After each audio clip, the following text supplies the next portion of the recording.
wibuke kwezi umunsi w'isabato, iminsi 6 ujya ukora aba ariyo ukoramo imirimo yawe yose, ariko uwa karindwi ni isabato y'Uwiteka Imana yawe, ntukagire umurimo wose uwukoraho.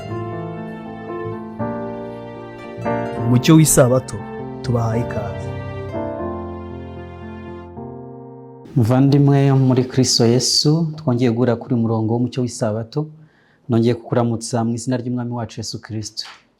Nitwa Eric Habyarimana, nkunda kuboneka kuri murongo w'umucyo w'isabato. Muri aka kanya nje mu izina ry'umucyo w'isabato, nkamfasha umwanya kugira ngo mbagezeho ubutumwa twabateguriye, ubutumwa busoza umwaka w'ibihumbi 2024, ubwo twinjira mu masaha yo kuwusoza ndetse twinjira mu mwaka mushya wa 2025. Ubutumwa tubafitiye buri mu ngingo 3 z'ingenzi. Ingingo ya mbere no gushima. Dufashe umwanya kugira ngo dushime Imana. Imana yabanye natwe mu bihe bitambutse muri uyu mwaka wose, uburyo yatuyoboye, uburyo yadufashe kugira ngo tugere ku ntego twari twihaye z'uyu mwaka. Dushimye Imana cyane, Imana yacu ihabwa icyubahiro. Turashima Imana ku bikorwa by'ingenzi byakoretse. Turazirikana ivugabutumwa ryabaye mu mezi ashize, mu kwezi kwa 7 n'ukwezi kwa 8 mu gihugu cy'abaturanyi cy'u Burundi. Imana yabanye natwe, yagendanye natwe, tugarura amahoro, yaturindiye umutekano, ubutumwa bwiza burabwirizwa, ndetse bamwe biyegurira Imana, bifatanya n'ubwoko bw'Imana butegereje kugaruka kwa Yesu. Ni umunezero kuri twe rero yuko ibyo bintu twabigambiriye, maze Imana ikadufasha kubishyira mu bikorwa.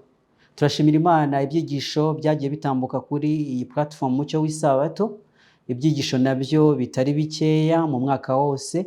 Twize ingingo zikomeye, twize ubuhanuzi bwa Danieli, twize iby'akaga ko gaterwa no kutamenya, twafashe umwanya dusuzuma iby'ubuturo bwera, kandi twakomeje gusuzuma twimbitse ibyerekeranye n'ihame ry'isabato nk'uko rivuga mu byanditswe byera. Uyu mwaka urangiye twari turi mu gitabo cyo tangiriro, gukomeza tukagera mu gitabo cyo guteka kwa kabiri, bya bitabo 5 bya Mose. Twabonye amagambo akomeye cyane, tubona iki isabato isobanuye n'ubusobanuro Imana ubwayo iyiha ku bwoko bw'Imana yatoranije. Ibyo byigisho rero byose hamwe n'ubuhamya bw'abantu b'Imana bagiye batugezaho, turabishimira Imana cyane yuko byakoretse, kandi twibwira yuko ari icyo byafashije benshi. Turashima Imana nanone kuko habayeho kwiyongera kw'abantu badukurikira ibiganiro byacu. Muri aka kanya igihe ntegura iyi video ku iherezo ry'umwaka, dufite abasubscribers bagera ku 3,000. Turabishimira Imana cyane. Bivuze ko bwa butumwa bukenewe kandi abantu bitabira kubwumva. Ibyo nabyo ni ikimenyetso cy'uko bya bintu byari ingirakamaro kandi hari abo byafashije bikabakora ku mutima. Ibyo rero bizana ishimwe ku mitima yacu kandi bikadutera umwete wo kurushaho gukora cyane kugira ngo tugeze ku bantu b'Imana ukuri kw'iki gihe nk'uko kwasobanuriwe n'ijambo ry'Imana mu buryo bw'umwihariko, ukuri kwirengagijwe na benshi ariko kwerekeranye n'amategeko y'Imana harimo n'isabato.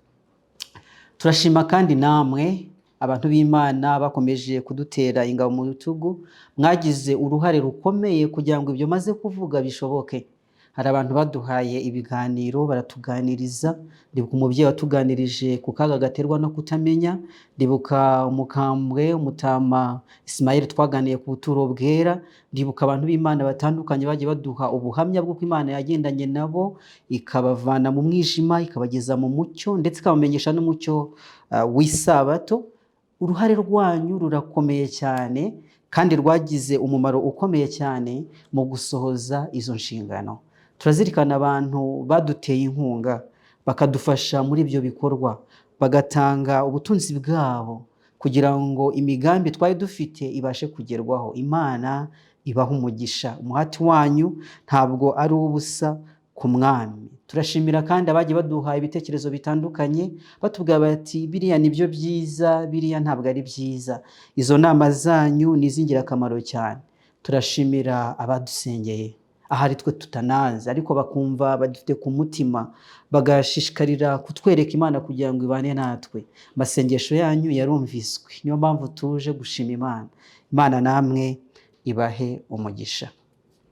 Ingingo ya kabiri nifuza kuvugaho muri aka kanya ni uko nshaka kubagezaho gahunda ziteganijwe mu mwaka wa 2025. Dufite gahunda nk'uko twabibabwiye muri video zatambutse, ntabwo twiteguye guhagarika umurimo, ahubwo umurimo urakomeje ndetse ugomba kwaguka biruseho. Dufite gahunda duteganya mu mwaka wa 2025, muri zo 3 z'ingenzi nizo ndi buvuge. Ya mbere ni uko dushaka gusohora cya igitabo Umucyo w'Isabato mu isi y'umwijima. Twakomeje kukibasezeranira kuva twatangira platform mu mwaka ushize wa 2023, twari turi kuvuga ibyo bintu, kugeza ubu ntabwo turasohoza uwo mugambi wo gushyira ku mugaragaro igitabo Umucyo w'Isabato. Icyo tubizeza rero muri aka kanya ni uko muri plan dufite 2025 iki gitabo kigomba kujya ahagaragara kubwo gufashwa n'Imana.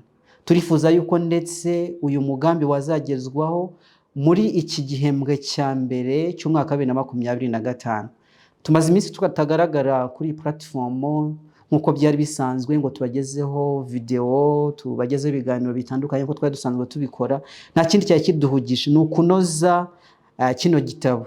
Turifuza ko cyaba gisohotse mu ndimi ebyiri, ururimi rw'Ikinyarwanda ndetse n'ururimi rw'Igifaransa, kandi imyiteguro igeze kure. Dushimishijwe nuko Imana yakomeje kubana natwe, ikaduha ukuri kwayo, ikaduha kubishyira mu nyandiko. Twizere ko iri budufashe kugira ngo tubigeze mu icapiro, bibashe gusohoka, bigere ku bantu b'Imana. Twaratinze, ariko gutinda ntabwo ariko guhera. Twizeye yuko ubwo twandikwa n'Imana uyu mushinga wacu uzaba ugezweho bitarenze impera y'iki gihembwe cya mbere cy'umwaka wa 2025. Ikindi turifuza gutangiza umurimo mu birere bishya. Twaricaye dukora inyigo, tumaze iminsi dukorera hano kuri platform Umucyo w'Isabato, tuvuga Ikinyarwanda, tubwira Abanyarwanda, ariko tumaze iminsi twiga inyigo ngo umurimo ese uri kujya mbere gute. Kimwe cyo twabonye iki gihugu cy'u Rwanda Imana yakigiriye neza cyane, ubutumwa bwiza bwarahabwirijwe ku rugero rushimishije, ndetse ahari mu buryo bufatika abantu b'Imana bagejejweho iby'uyu mucyo. Nubwo atari ko bose babyemeye, ariko kandi nta nubwo ari inshingano yacu kubemeza, ahubwo Kristo atubwira ati mugende mubivuge, bibere ubuhamya bw'abagwamiza amahanga yose, nibwo imperuka izaherekwa ize. Ibyo rero bituma tubona nta murimo munini uri hano mu Rwanda, kandi tukabona uburyo bw'itumanaho dukoresha social media, harimo ni YouTube, bwaba ari uburyo bwiza gukomeza kubwira Abanyarwanda bene wacu, kimwe ndetse n'Abarundi. Ariko kandi hariho umwihariko ko ubutumwa butaragera mu birere byinshi by'icyo gihugu. Ntabwo twirengagije ko tugomba gushyiramo izindi mbaraga ziruta iza mbere kugira ngo dufashe bene wacu bumva ururimi rw'Ikinyarwanda, Abarundi, kugira ngo ukuri kw'ijambo ry'Imana kurusheho kugera mu birere bitarageramo. Nyamara imikorere yaho nayo twayizeho, tumazeyo iminsi, twagezeyo ndetse twese nk'abayobozi b'Umucyo w'Isabato, tureba imiterere y'igihugu, tureba imibanire y'ibihugu nabyo, tureba niba byashoboka ko twahakorera umunsi ku munsi, dusanga biragoye. Icyakora birashoboka ko dutegura kwezi runaka cyangwa se ibyumweru, tugafata umwanya tukajya gukorayo umurimo. Kandi dufite itsinda ritari ritoya ry'abantu b'Imana twamaze kumenyana, binjiye muri iki gisata cy'Umucyo w'Isabato, kugira ngo dufatanye umurimo ku buryo gukurikirana ibikorwa bya hariya bitazatugora. Twumvise amakuru rero, amakuru y'uko hari ahantu kuri kw'Imana kutaragera rwose, mu buryo bw'umwihariko ibihugu bya Afurika y'Uburengerazuba, aho usanga igihugu cyose kirimo Abadiventisiti bangana n'Abadiventisiti basengera mu matorero 2 gusa yo mu Rwanda. Twumva umurimo ni mugari. Nyamara icyifuzo cyacu nuko tugomba gutaha, kandi ijambo ry'Imana tubwira muri Petero yuko dukwiye kuba abatebutse. Igihe dutegereje kugaruka kwa Yesu, dukwiye gukora n'umurimo wo gutebutsa. Hari abavandimwe rero bavuye mu Rwanda bagera muri ibyo bihugu, babona uko umurimo uteye, babona ni mugari, kandi baraje barabivuga. Iyo nkuru tugezeho natwe twumvise dukwiye gufatanya nabo kugira ngo tujyane ubutumwa aho hantu. Amakuru dufite ni uko abantu baho biteguye kutwakira, hari abo tuvugana nabo biteguye kutwakira ndetse n'abagize itorero ritoya ryo mu bihugu byaho. Igisigaye ni ukugerayo rero. Muri uyu mwaka wa 2025 turifuza kugerayo, nitumara kugerayo tuzaza tubabwire uko twabibonye kugira ngo mudufashe umurimo. Icya gatatu ni uko tuzakomeza kubategurira ibiganiro bitandukanye, ibiganiro bizakomeza guca kuri umurongo w'umucyo w'isabato. Turifuza ko bishobora kuva mu Kinyarwanda gusa n'Ikirundi bikagana no mu zindi ndimi zikoreshwa n'amahanga nk'Igifaransa ndetse n'Icyongereza kubwo gufashwa n'Imana. Ikindi kandi turifuza ko twashyiramo ibindi biganiro byagutse. Tuzakomeza kuvuga ku mateka y'isabato, koko tuzavuga ukundi kuri kw'iki gihe kwa biranga ko twari turi kuvuga ku buturo bwera, ariko turifuza ko tugera no ku biganiro bikomeye byerekeranye n'ubuzima bwite bwa muntu, ubuzima rusange, imibereho tubayeho. Turabizi neza kandi turabahamya babyo byatubayeho yuko ukuri kw'isabato kwagiye gutuma imibereho y'abantu b'Imana inyura mu kaga. Muri ako kaga rero Imana irashaka kutwigisha nuko dukwiye kwirwanaho.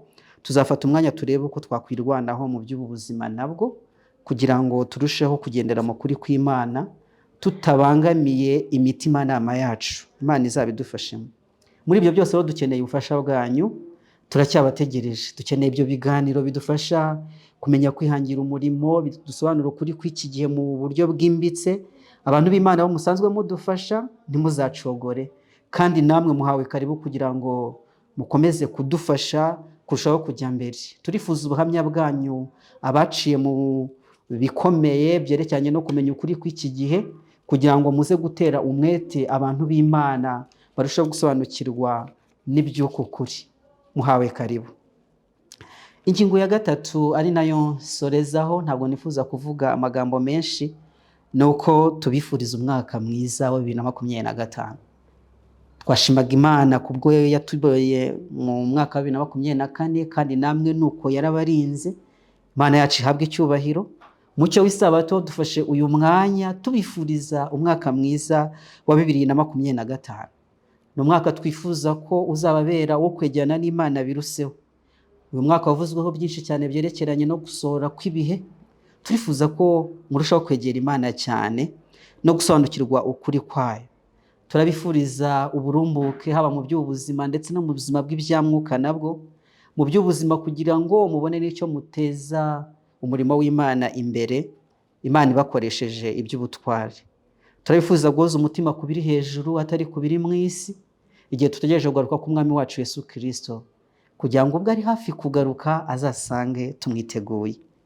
Ikiruta ibindi turabifuriza ibyishimo, kwishimira mu Mwami. Burya intego y'ubuzima mu byo duhirikanamo bya buri munsi ni ukugira ngo tube ubuzima bunezere, ubuzima bwishimye. Kandi ijambo ry'Imana Pawulo abwira abantu b'Imana ba Filipo ati mwishime iteka. Nongeye kubivuga ngo ni mwishime. Turabifuriza ibyishimo mu izina rya Yesu muri uyu mwaka wa 2025, atari ibyishimo bikomotse mu kibi, ahubwo kwishimira mu Mwami wacu Yesu Kristo. Isomo nsoresha amagambo ndabisanga mu Baheburayo igice cya 13 umurongo wa 20 ndetse ndasoma na 21. Abaheburayo igice cya 13 umurongo wa 20 no 21 haravuga ngo nuko Imana Nyiramahoro yazuye umutahiza w'intama ari we Mwami wacu Yesu, imuzurishije amaraso y'isezerano ry'iteka ryose, ibatunganye rwose mu byiza byose kugira ngo mukore ibyishaka, ikorera muri mwe ibishimwe imbere yayo ku bwa Yesu Kristo, icyubahiro kibike iteka ryose. Amen. Reka dusenga Imana. Data, turagushimye kubw'imbabazi zawe nyinshi n'urukundo rwawe ruhebuje. Tugushimira ukuntu wabanye natwe mu buzima bwacu mu myaka dusize inyuma yacu, mu buryo bw'umwihariko no mu mwaka wa 2024. Twari tuje kugushima. Tugushimiye izo mbabazi watugiriye neza, tugaragaye ubwo burinzi bwakomeje kubana natwe, amagara mazima waduhaye, ibitekerezo bikora neza, ndetse by'umwihariko umurimo wadushinze wo kuba umufatanyabikorwa nawe. Izina ryawe rihabwe icyubahiro. Twongeye kukwereka umwaka twinjiyemo 2025 kugira ngo uzatubere umwaka mwiza. Tugushyize mu biganza iyi migambi dufite kugira ngo usohozwe nawe, kandi turasabira abana bawe bose bakurikira umucyo w'isabato kugira ngo barambureho ikiganza cyawe cy'umugisha, wamugisha mu byo berekejeho amaboko byose, wamugisha mu byo bagerageza gukora, wamugisha mu kurushaho kubana nawe, wamugisha ubugingo bw'iteka ryose. Nukomeze kuduhira kandi ubugingo bwacu bukomeze gushwana na Kristo mu Mana. Nibyo dusabye mu izina ry'Umwami wacu Yesu Kristo. Amen.